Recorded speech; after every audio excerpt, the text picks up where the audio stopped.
Hello, welcome to this week's Lit and Lang Gang. You've got me, Miss Gough, speaking a lot today because Miss Graham is in a foul mood, so hello. And here she is giggling in the background. It's the first laugh I've had today. Yeah.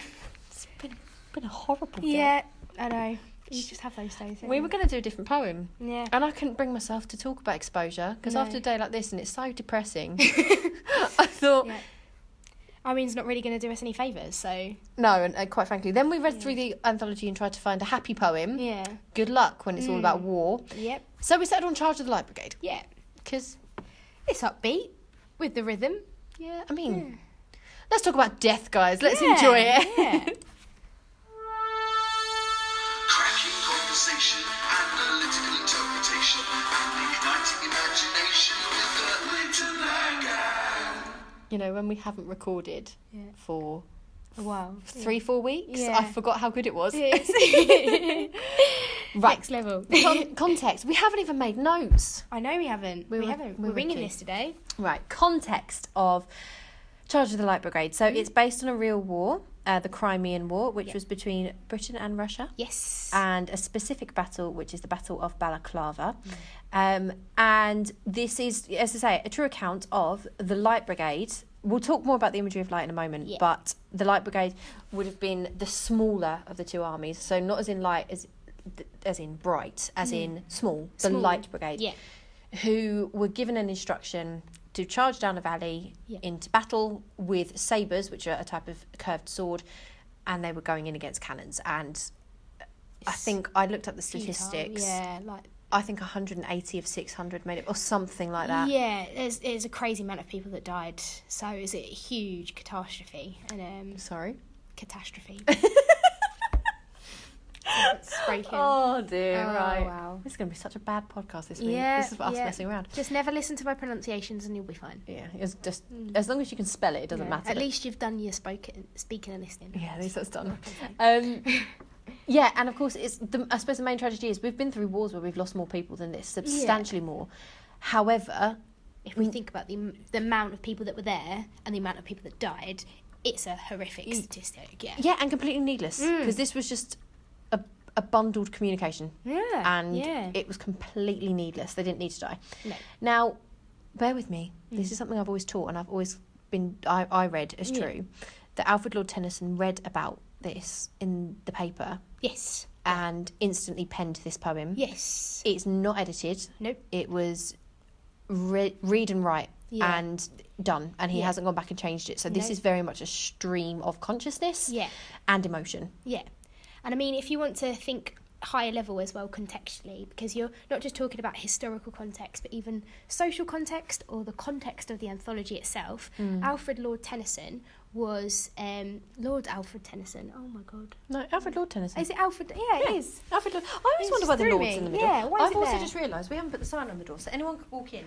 You continue talking about Alfred Lord Tennyson. I'll put the sign on the door. He was the poet laureate after William Wordsworth, Who wrote Extract from the Prelude? Extract from the Prelude. Victorian society kicked off at that. They were not happy to go from the beautiful language of Wordsworth to kind of some of the stark imagery that Alfred Lord Tennyson was popular for. You compare things such as, a huge peak, black and huge, with voluntary power energy upbraid its head with hopefully onward. Yeah, and people felt it was pretty flat to go from that to Alfred Lord Tennyson. So you can always do a little further research into it, because I think it was his poem Maud that made him poet laureate. People thought it was disgusting in its content and things. So I don't know that one. Yeah, it's quite dark. I quite liked it. Is it macabre? You call it dark or macabre? Yeah, macabre. I can say that one right. Yeah. It's a good poem if you like poetry. You can always have a little look into his themes. But yeah, he obviously wrote about a range of different things because that's what laureates do, don't they? Yeah. So well, they're instructed to. It's a role. The pay's tiny, isn't it? Yeah. But yeah.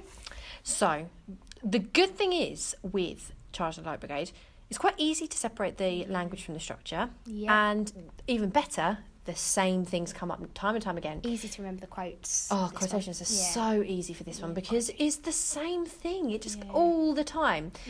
Just while we're here, I'll just pause on Charge of the Light Brigade and the title. Of course, I've said light literally meant light as in small infantry. It was the smaller of the army. But of course, any revision, we've mentioned it in previous podcasts, that light has connotations of positivity, good, honest, noble. Yeah. So actually that name has a duality of meaning, heroic. So Yeah. you hear Charge of the Light Brigade and you probably picture someone heroic, and that's sheer coincidence, I guess, on Tennyson's part, because you can't have planned that, but that's what it does. Yeah. So very good. And then I'm trying to think, I'm going to keep the repetition as part of structure, because we come back to it time and time again. We do, yeah. But may as well, the thing is, we're going to mention repetition consistently, because if you look on line 3, all in the Valley of Death, into line 4, rode the 600. That metaphor. It's a metaphor, but it's repeated. So It is, yeah. pretty much everything we say would be like, and it's repetition. Yeah. And it's repetition. Yes. Because it is. Yeah. If you look at the metaphors, this poem is littered with them. You've got the Valley of Death, Yeah. the Jaws of Death, the Yeah. Mouth of Hell. Yeah. So it's consistently there, and it creates this hell-like imagery. Yeah. I always kind of like the way that death is capitalised here Yeah. into the Valley of Death, Yeah. like it's a character. This character, yeah. It's Inescapable for everyone Yeah. involved almost, and futile. And I think that's really what he's highlighting here, is that all those people didn't need to die. No. They were going in, they were at a loss, weren't they? Yeah, like going against cannons. We've said It's like the equivalent today. Imagine a news story breaking of 600 British soldiers were given an instruction to run into machine gun fire with swords. Yeah, sword, yeah. Back home, people would be like, "What? Yeah. That's killing them. That's You're killing you're literally sacrificing them. For Yeah. what purpose was that Purpose. happened?" Yeah. That's the same thing. Just Yeah. imagine it like that if you Yeah. struggle with it. A stupid instruction that someone got wrong, and nearly 500 people lost their lives for it. It seems crazy. Yeah. Equally with that, all in the Valley of Death, it's a reference kind of to the Bible. I've written Psalm 23 down here, but unfortunately Yeah. I haven't written anything more than that. Just But the Valley of Death is mentioned. If you although I walk in the shadow of the Valley of Death. Yeah, I always think of That's Hades. Sunday school coming out. Yeah. I always think of Hades, like mythology, when I think of like a valley of death. Like it's almost like all the souls lost on the way to. And it's a gully. I mean, of course, that's again.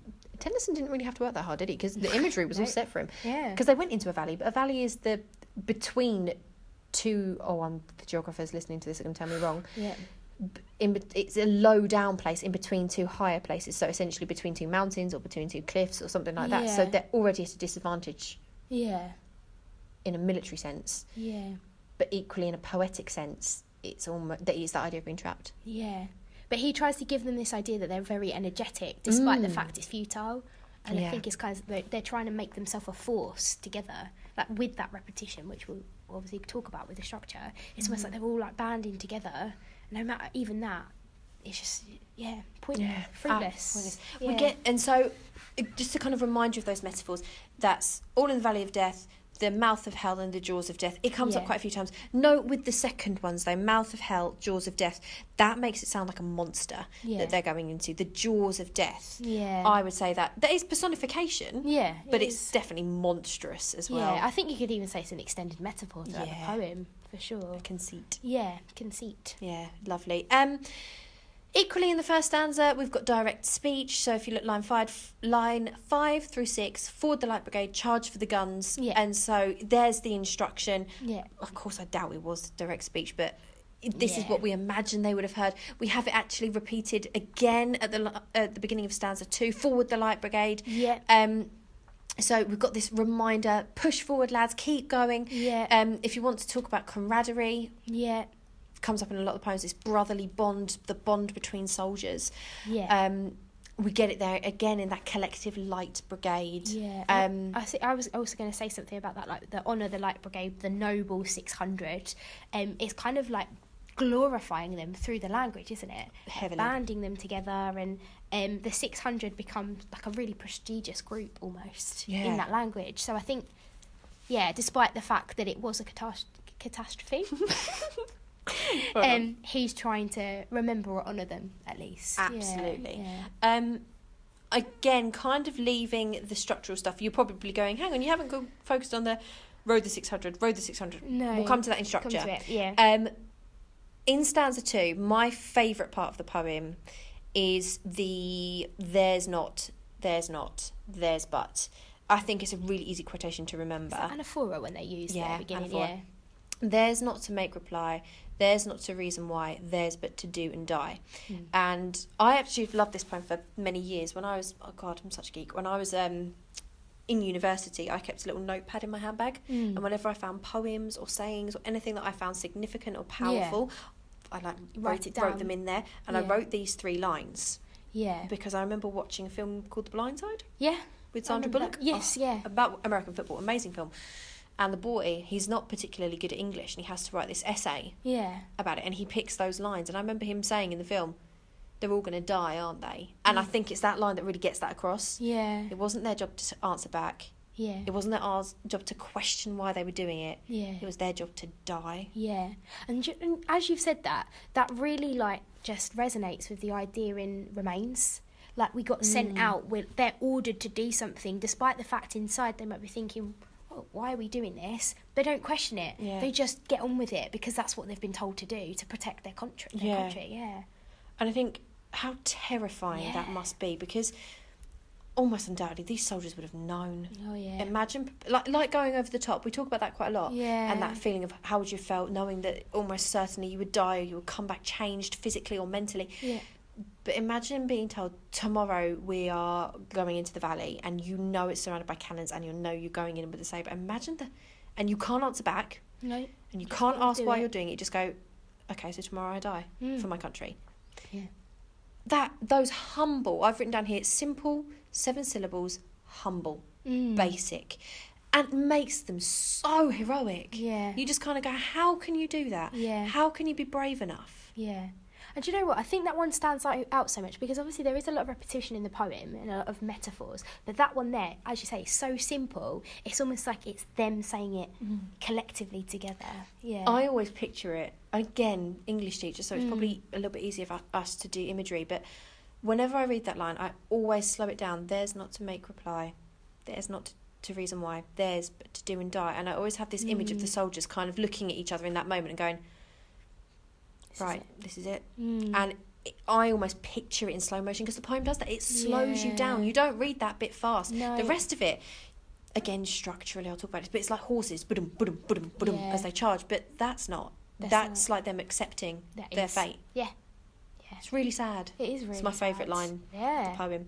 It's your neon light of the It's poem. my neon light, yeah. Simon Armitage has this theory. Simon Armitage, who wrote Remains, that every poem has its neon light, and that is the symbolic, that is the important bit, that encompasses everything the poem's about. And for me, personally, that's that one neon light. Again, we've got the personification. We've got... again, this is structural, so I don't want to talk about any of that stuff yet, but if we talk about the jaws of death, the mouth of hell, all of that again, animalistic, monstrous, that's all there. Moving into the longer stanza, again, structural, I'll stop myself, where we've got the flashed all their sabres bare, flashed as they turned in air, sabring the gunners there, charging an army while all the world wondered. Well, if you got not sibilance, alliteration. Yeah. And just look at that. Just picture it. Imagine you're watching a film of this. Flashed as their sabres bare, flashed as they turned in air. It's like they're fighting, but they're beautifully. They're good. Yeah. They're not just dying. It's not like they're just being shot down. They're good. They're trying. They're sabering. So they're taking down the people behind the cannons with a sword. Like, that makes them sound incredible, like superheroes. It's like the action part of the movie. Yeah, like plunge through the battery smoke, right through the line they broke, Cossack and Russian reel from the sabre stroke. So we've got all of that again structurally, but they just sound incredible. Yeah, and then you get the kind of auditory imagery with the shattered and sundered, with the sibilance there. You can always picture it in your mind. They're moving dramatically, and the sounds in the background. And then it starts to calm because I didn't realise actually how much of this is actually structure, because I'm going through going, oh wait, that structure, structure. Because so much of it is. Yeah. We go back to those metaphors again in stanza 5, jaws of death, mouth of hell, we go back. Yeah. But this time, as opposed to it being, look how incredible they are, it's look how pitiable. They that had fought so well. Yeah. And I think horse and hero fell. It's now, he's not actually said hero before, but in stanza 5 he uses the word hero. He makes it clear, horse and hero. And even if you haven't been sold by the heroes, look at the horses, the innocence. Yeah. And the horses could be symbolic of their innocence and the innocent lives that they are. Horse and hero fell, they have fought so well. And if I were to spotlight, I'd focus on so. Yeah. fought so well. Like, look how incredible they were, and look what you've done. Yeah. It's so poignant. Yeah. And it really slows down. Stanza 6, again, structural, shorter stanza, but... Yeah, we've got rhetorical questions there. A lot of exclamatory sentences too. Yeah, look at all the exclamation marks. Yeah. Oh, the wild charge they made. Honour the charge they made. Like, it's so...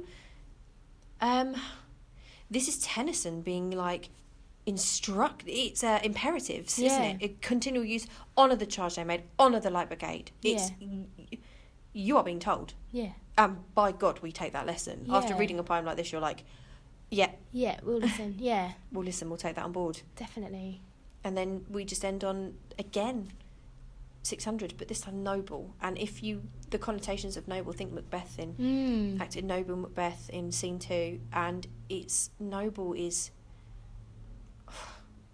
just a rank above others. Yeah, heroic. Even if you look at Aristotle's, like Poetics, and he talks about the tragic hero, they all start in a noble position, don't they? They do. And this is a tragedy. Absolutely. Yeah, it's a tragedy. This is a horrible story. Yeah. So don't mistake this one, Year 11, with it being, oh, a lovely poem, like really rhythmic, and yes, it is, and this is what we'll talk about next, but in my opinion, I think this is one of the most hard-hitting stories. I remember the first time I read it and just being like, wow, that is powerful. Yeah. And then just couple that with, he wrote this in one sitting. Yeah. Sat down and went, I'm going to write this poem. I'm going to write it, yeah. Apparently it came out 6 weeks after the battle as well, yeah. It was published in the paper, wasn't it? So yeah. I was going to say as well, obviously we're moving more into structure now. I think. You know when you've got all the repetition, it's almost like, because he got it from like a newspaper article or what, and it went into a newspaper, it's almost like they're like news articles, like you would expect to see them coming out everywhere. Well, I think it couple that with the repetition with the numbered stanzas, the numbered stanzas. Now, I've always taught that as each stanza is like a level of the story. So here's the beginning, the second, the third, and so you see this as different like a chapter of their story. But you could see it as like articles. Each one's a separate article. Yeah. Here they are preparing for battle. Here they are going into battle. Here they are in the battle. Yeah. You definitely would have Daily Mail reporting this kind of stuff. Oh, Daily Mail. You have your highbrow. You would. The comment section would be fuming. Could you let our boys go? Yeah, it would be fantastic. If you've never read the Daily Mail comment section, you should. It is enjoyable. Oh, I love the Daily Mail comments. Yeah. They're my favourite. That's why I read the paper, because online. Yeah. Just I'm like, oh, what are the comments? The comments are kicking off. Right. So structural then. I'm just going to do repetition now, and then I'm not going to come back to it. No. Pretty much everything is repeated. Yes. First line, half a league, half a league, half a league onward. Where we start instantly with military language, a reminder of this is a journey, here we go, we're starting off, and it's rhythmic. Yeah. They would have ridden... It's been a long day. They would have rid into battle. They would have rode into battle on the back of a horse. Yeah. And it's half a league, and I think you can hear that. Yeah, it's called dactylic. It's called dactylic diameter. So it's it starts off with a strong beat and it goes da da. It's almost like they're hitting their hooves down hard, soft. So it's like I did not know that. Da da da. That's very much. Yeah. What? Diactic diameter. Diactic diameter. Yeah. I'm going to Google that later because you just taught me something there. I didn't know that. Yeah. Is it diactic? No, dactylic. Sorry. Dactylic diameter. I'll Google that later. Yeah. But I learned this the other year and I was like, ooh. We will know who's listening. Yeah. Because I will put a definition of dactylic on the board. Dactylic on my board in my classroom in UC7. Yeah. And if anyone wants to write down that definition, you can come along to UC7 and copy it down. Yeah. And I will then know who's listening to my podcast. Yeah. Our baby. Yeah. Every stanza as well has a cyclical structure, as does the whole poem, because every stanza ends on 600, whether it's Rode the 600 or Not the 600, Noble 600. What would you call that? Because obviously in exposure it's the refrain, isn't it? And nothing remains. Nothing happens. But nothing happens. Nothing happens. I guess it is a refrain. Because it is a ballad, isn't it? This poem's a ballad. It's a song. Mm-hmm. So could it, call it a refrain. I don't think that you get marked down for calling it a refrain. No. A refrain is just a bit like a chorus, what you come back to every time. The idea you return to in a poem. And if you struggle with that, just each poem is cyclical. Yeah, each line Oh my God. Miss Gough, do you just want to finish this? Because I'm not with it. I mean, I don't know so where sorry he was for running cursing. with. Each line, it's a cyclical structure. Each stanza. stanza. You That's keep what saying I was paragraph. I keep saying paragraph, I said line, I said poem. Every word other than stanza. Yeah. Oh. You can. This is just a fraction of your day today, isn't it? Yeah. Yeah. I don't know why we've decided to record today. No. I thought it would cheer me up. But then, because it returns to that idea at the end, I'm going to go for refrain. I'm confident we'll go with that. It's that idea of emphasising the huge loss. Yeah. Yeah. Absolutely. Someone's put here, actually, it's an epistrophe. I don't know what that means. Epistrophe. At the end of each epistrophe. Is that just the refrain? Epistrophe. It must be. Again, if you want to know what epistrophe means, because neither Miss Gough or I do, we're looking at a little handout here. Yeah. I will put the definition on the board, and that way, Yeah. again, we'll know who's listening, Yeah. because they will know what an epistrophe is. Yeah. Here we go. We have some mirroring in the poem as well. So it's stuff like, there's not to make reply, we talked about that. But then in the next stanza, we've got cannon to the right of them, cannon to the left of them, cannon in front of them. And that's the start of stanza 3. And then if you look at the start of stanza 5, cannon to the right of them, cannon to the left of them, cannon behind them. So those two stanzas start almost identically, but they're not quite the same. So it's a mirror, it's an echo. Yeah. Repetition of the first two, don't get me wrong, but that echoing, that mirroring of lines is a technique. You'd get marks for terminology saying that. And then we've got the whole way through that that rhythm the whole way through is pushing the poem forward, like the horses would push the soldiers. Like, we can't escape. I'm looking at stanza 4 now. Flashed all their sabres bare, flashed as they turned in air, sabering the gunners there, charging an army. And then it goes, while all the world wondered, plunged in the battery smoke, right through the line they broke, Cossack and Russian reeled from the sabre stroke, shattered and sundered. Then they rode back, but not the 600. And the whole way through, you can tell the pivotal lines because you stop. Yeah. It's just like, while all the world wondered. And then you go, now we're wondering. Yeah. And it's really clear where Tennyson is putting importance. And there is also, I've just had a look here as well, just double checking, it's in stanza, which one is it I'm talking to? Stanza 2, he actually makes a note of that someone's made a mistake. Someone had blundered. Yeah. And that would have been something that would have angered maybe Victoria. Sorry, she didn't quite catch her elbow. I just put my elbow somewhere where there wasn't a table. Yeah, that's it. You described that better. Someone had blundered. Someone made a mistake. Maybe the commander.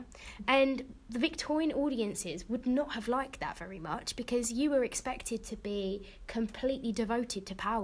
You couldn't go against what they were saying. And just like here, it says it just underneath. You're not meant to reason why. So, someone's made a mistake, but we've got to carry on with this. And equally, I think you get Tennyson's fury. Yeah. Not that the soldiers knew someone had blundered. Yeah. And I think it's really accusatory, very that line. cutting, yeah. Yeah.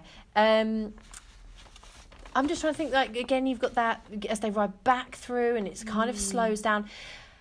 Stanza 4 is the longest one because that's action. And then we just get 6, this tiny little stanza. And it's just so emotive. But the instructor, just look how short it is. It's almost like Tennyson saying, you've heard the story, you know what to do now. I think that's him just being like, what more do you want me to say? Yeah. You know the story, you know someone made a mistake. It certainly wasn't their fault. No. But we know who we respect out of this. I Yeah. feel that's almost him. Essentially, I think he's at that point. I think he's so pissed off. Yeah. He's got nothing more to say. Yeah. Like thinking about that. Imagine having an argument with someone, and you've been arguing and arguing. It gets to the end, you're like, well, I've got nothing more to say to you. I think that's what it's like. Yeah, he's kind of like left it there. And it's like, and even when you were saying about those imperatives that honour the charge they made, you've made this mistake. You've now got to live with that for the rest of your life. That you've killed effectively most of the 600 here. Yeah. So yeah, It's a terrifying prospect. Yeah. Lastly, then, key themes. I mean, I've just written down war. I mean, it's going to go with any of your war poems pretty much. Yeah. If you're talking about a question about conflict and battle, effects of war, reality of war. I mean, if you want to think about anger, maybe perhaps at power, you might. I don't know. It's a bit of a tentatively London. Tentatively London. Yeah. You could talk about ignorance. Kind of having they have to be ignorant, and it's the people. I think this poem does go well with London in terms of anger at authority. Remains, I think, is a really good one. The reality of war. The reality. And if you want to look at like futileness of war as well, exposure is a really good one too. Obviously, it deals with it in completely different ways. Obviously, these are honourable, and in exposure, they talk about dragging their ghosts home. It's far more negative. Literally, this one and exposure are almost opposites, and in that sense, they go together really well because you've got this one which is fast-paced and action-packed and death and then you've got exposure, which is monotonous and slow and dull, but with death. And they're both talking about the reality of war and what it's really like. Different wars for different men. Yeah. But the message is the same. Yeah. War is futile. Yeah. War is pointless. Yeah. And I think that could be really good. Definitely. I think, considering we didn't plan that... No.